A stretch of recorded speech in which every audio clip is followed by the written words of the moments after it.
If you're planning a trip to Japan in November, here's everything we learned from planning ours.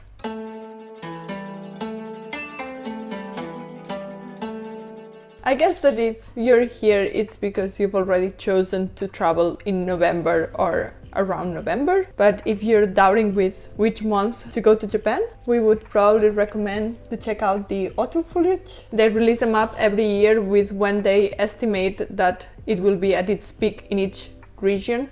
So I think that's pretty useful because it's later than you think.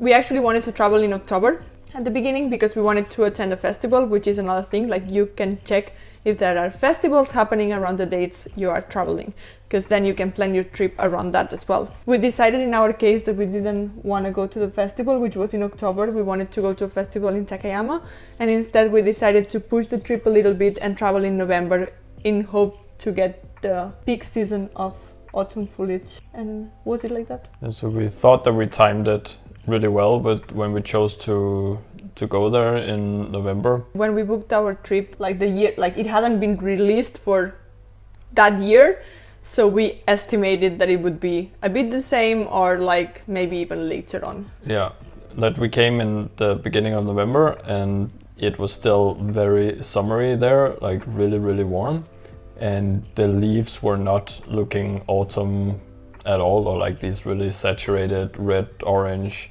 yellow colors that you're expecting. It was not like that at all. It was very green. It was like green, right? 24 degrees, and it was the parks were still green. It was like just ending summer kind of, but nothing near autumn.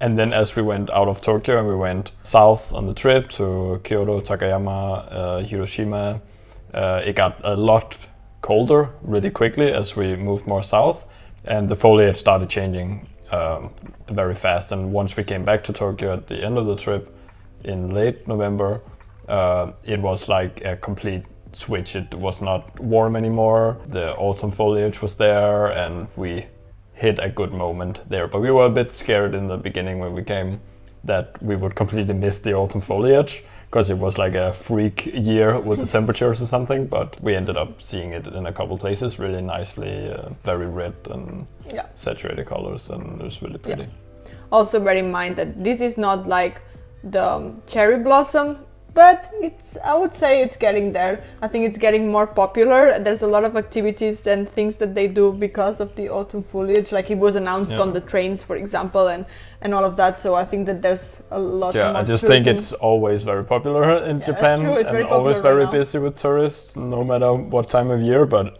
especially cherry blossoms, but also autumn foliage season. So prepare for crowds. That also made me think of the weather.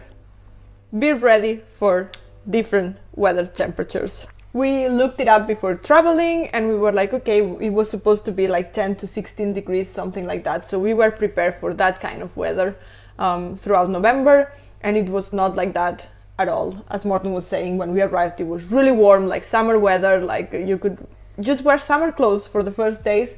And then I think it depends a lot where you're traveling. We went to the mountains in Takayama, and I think that was the one we were least prepared for, because we didn't account for how cold it would be there and how high up it was. I don't think we knew. God, it's freezing. My hands are freezing. Yeah. We were suddenly standing in the middle of the night in the ryokan. It had a roof terrace with an onsen, and we were there, and outside it was 0 degrees. It's freezing out here. So we went from 24 in Tokyo, and Nagoya wasn't too bad. Like maybe it was 18, something like that. I don't remember it cold nor warm. Day 2. It's raining a lot. Great weather. Yeah, but in Takayama it got very cold. Yesterday it was like 18 degrees when we were in Nagoya. Yeah. It was so warm. And then this morning it was 3.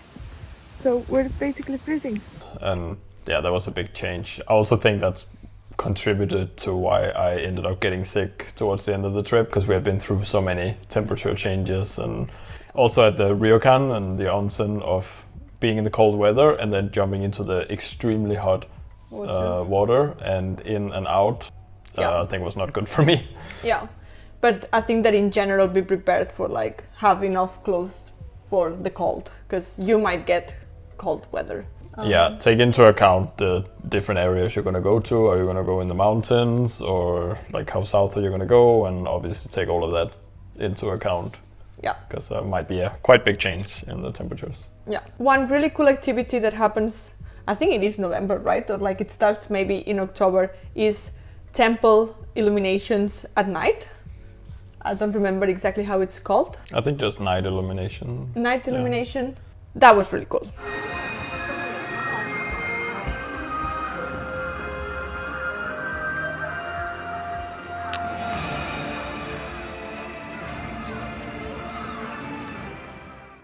That happens in Kyoto? Apparently is a quite common thing in different temples, as far as I understand, but especially in Kyoto there was a lot when we were there, and where the temples are open at night, and they do these projections and super cool light shows basically projected onto the temples themselves or in the temple gardens, with different graphics and with music as well, and maybe there's like a little bamboo forest or something like that that's also lit up in interesting ways. It was really cool. It was really pretty. Yeah. And it's also the only chance you kind of get to see it at night, because usually they close quite early. So it wasn't that busy either, I would say. It was a really nice kind of relaxing atmosphere there, just everyone there to just watch the lights and enjoy, and it was not busy, it was not loud, just really cozy and dark and with the projections. Yeah, so pretty.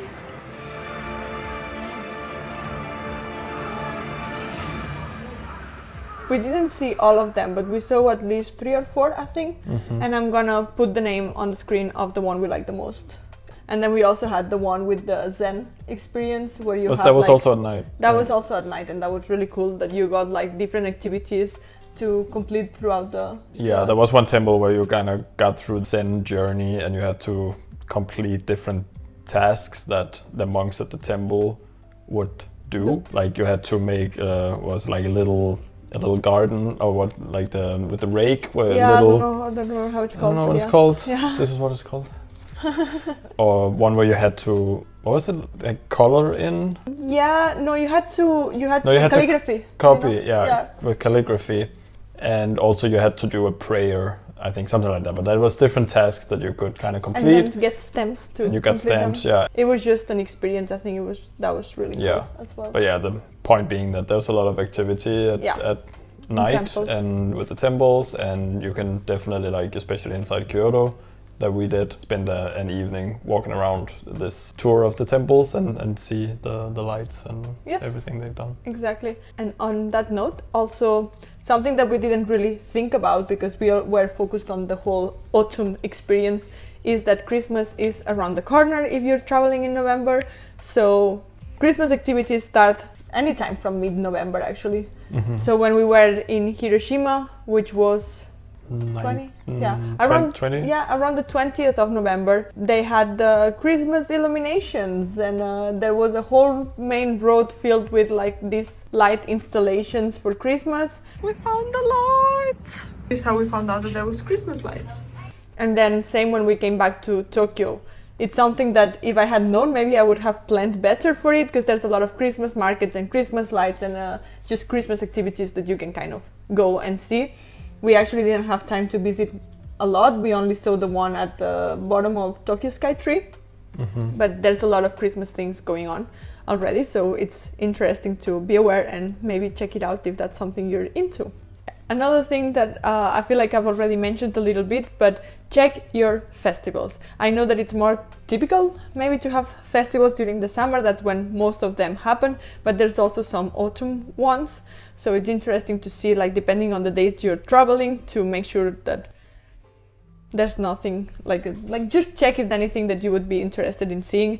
I considered going to the one in Takayama because it's one of the ones that are big and happen in October, and we decided against it, but instead what we did was visiting the museum of the festival, which was incredibly cool, and looking at it now, that was one of the best things we did. I think that was really interesting. It was a very unique experience to see all the floats that they used in the fest. I don't know if this is one they still were using or if it was the retired floats, but anyways, like they stored them inside of a mountain in a cave, kind of. This is how it looks. The bus left us here, and then you go through the hall, and then you have the main part here under the mountain. We had this long path to get in there through the mountain, and then you arrive at this huge room with the cave roof of the stone of the mountain, with all the floats in really nice ambient lighting. And there maybe was like 10 or 12 of these massive, huge parade floats. Like on one, there would be one character that would maybe like go out on a ramp, like all mechanical and programmed to happen at certain times, and maybe it would play music, and it would shoot out confetti and it's just stuff like little this. Things, but play the traditional songs and like put you in the atmosphere of it. So there was always like something happening somewhere. Yeah, which is really unique. I think that it's not for everyone because it was a bit old, but like we enjoyed it a lot. And you get to drum the big one of the big drums. Japan's largest flat drum, which Aida will now drum. No pressure. You can really hear the echo. So that was really fun, but now looking at it, like maybe I would have even considered going, like arranging our trip to go to the festival, because it's something that I think it's really, really nice. It would be really nice to see, basically. Morten has seen some in the past, in the summer, so he has a better perspective on that, but I think that it's nice to check if there's any festivity happening that you can take advantage of and for see. Sure, like that's a really, really cool experience to see one of the big festivals. But we kind of had to choose between that or seeing the autumn foliage to kind of make it work with our trip, and we ended up just trying to go for the autumn foliage. Yeah, I think these are some of the things that we considered while planning our trip for November. Like, how did we decide to do it in November, and like which things would be nice to consider for it. If you're interested in seeing a video on like our trip and like the route we did, of course there's all the vlogs in the channel if you want to see like what we did, but I'm thinking of doing what we did on our 21 days, so it's like everything in one video on how we planned our route. So let me know, and I'll see you in the next one. Hi, it's working now. Can you try to talk? Yes. I think it's because it wasn't pointing up. Okay. From planning hours.